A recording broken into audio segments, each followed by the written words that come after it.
La foi est agréable à Dieu. Hébreux 2:6. Pour toute adoration, pour tout travail agréé de Dieu en Jésus-Christ. C'est la foi qui reçoit le témoignage que nous lui sommes agréables. Et pourquoi? Parce que la foi nous fait sortir du moi pour donner à Dieu seul la gloire, pour regarder au Fils de Dieu et recevoir l'Esprit de Dieu. La foi n'est pas seulement la conviction que la parole de Dieu ou ses promesses sont vraies, car cette foi-là est aussi au pouvoir de la chair.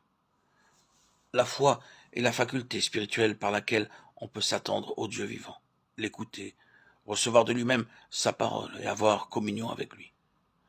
C'est quand nous cultivons cette faculté-là, quand nous vivons habituellement de cette foi-là, que l'Esprit peut agir librement et se répandre abondamment.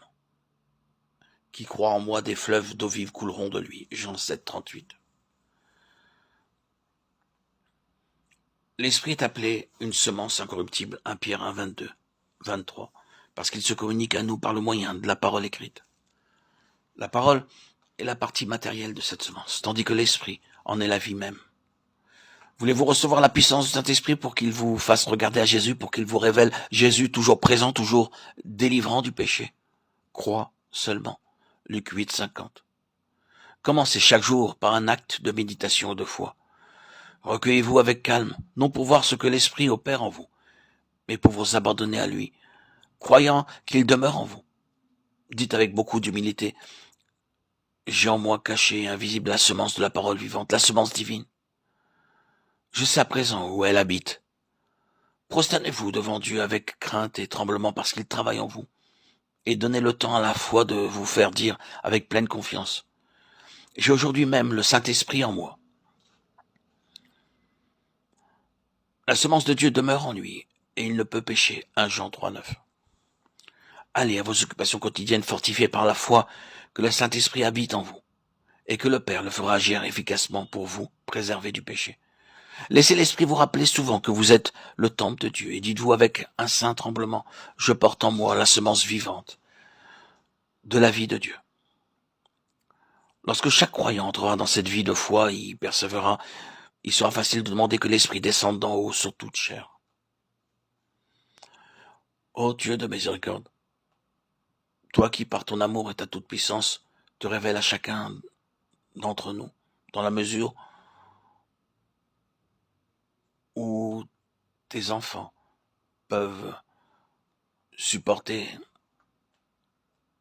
daine nous donner la foi qui peut seule nous faire connaître ou recevoir ta présence. Malgré nos épreuves, peut-être lourdes, et nos fardeaux, que tu viennes à nous comme le Tout-Puissant, comme le Rédempteur, ou comme le Dieu qui demeure en nous. Que nous ayons toujours par la foi la joie de te recevoir, de t'accueillir. Car c'est selon notre foi que tu te révèles à nous, au-delà des épreuves. Ô Père, daigne nous faire comprendre toujours mieux que c'est selon la mesure de notre foi que nous possédons ton esprit. Dieu saint, nous savons que c'est ta présence qui fait naître et agir la foi dans l'âme qui se donne à toi. Veuille nous attirer puissamment, irrésistiblement à toi et nous garder en ta présence. Délivre-nous de l'attrait redoutable du monde et de la chair, afin que nous cherchions ta gloire seule, et que notre cœur, bien vidé de nous-mêmes, puisse recevoir par le Saint-Esprit la présence de Christ. Nous voulons saisir tes promesses et les voir s'accomplir en nous.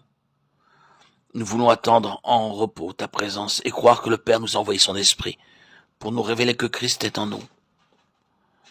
Ô Dieu, nous vivons de la vie de la foi. Nous croyons au Saint-Esprit. Amen.